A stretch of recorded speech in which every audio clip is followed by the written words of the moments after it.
Municipal పరిధిలో 2020 నుంచి 2025 వరకు మృతి చెందినటువంటి కార్మికుల కుటుంబ సభ్యుల్లో ఒకరికి ఉద్యోగం ఇవ్వాలని చెప్పేసి దశల వారీగా గతంలో ఉన్నటువంటి ఎమ్మెల్యే చెన్నకేశ్వరరెడ్డి గారికి, ప్రస్తుతం ఉన్నటువంటి బివి జయనాథరెడ్డి గారికి, అదేవిధంగా కలెక్టర్ గారికి, మున్సిపల్ కమిషనర్ గారికి, గౌరవ మున్సిపల్ చైర్పర్సన్ గారికి, మరి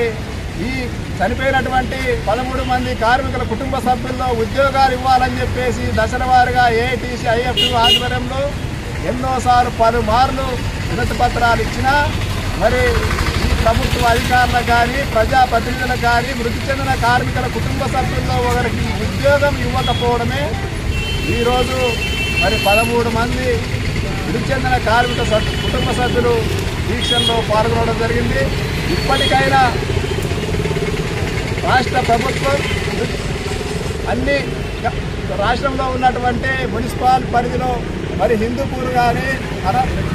అదేవిధంగా పుట్టపర్తి, డోన్ తదితర రాష్ట్ర మున్సిపాలిటీలో మృతి చెందినటువంటి కార్మికుల కుటుంబ సభ్యుల్లో ఒకరికి ఉద్యోగం ఇవ్వడం జరిగింది. మరి ఎమ్మెనూరు మున్సిపాలిటీ గ్రేడ్ 1 తరహాలో ఉందని చెప్పేసి చనిపోయినటువంటి 13 మంది కార్మికులు తీసుకోగా ఉన్నవారితోనే వెట్టి చాకిరీ చేస్తున్నటువంటి మున్సిపల్ కమిషనర్ ఇప్పటికైనా 13 మంది కార్మికుల కుటుంబ సభ్యులకు ఉద్యోగాలు ఇవ్వాలని చెప్పేసి లేని పక్షంలో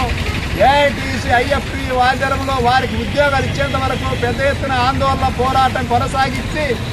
ఉద్యోగాలు ఇచ్చేంత వరకు ఈ దీక్షను విరమించలేదని చెప్పేసి తెలియజేస్తూ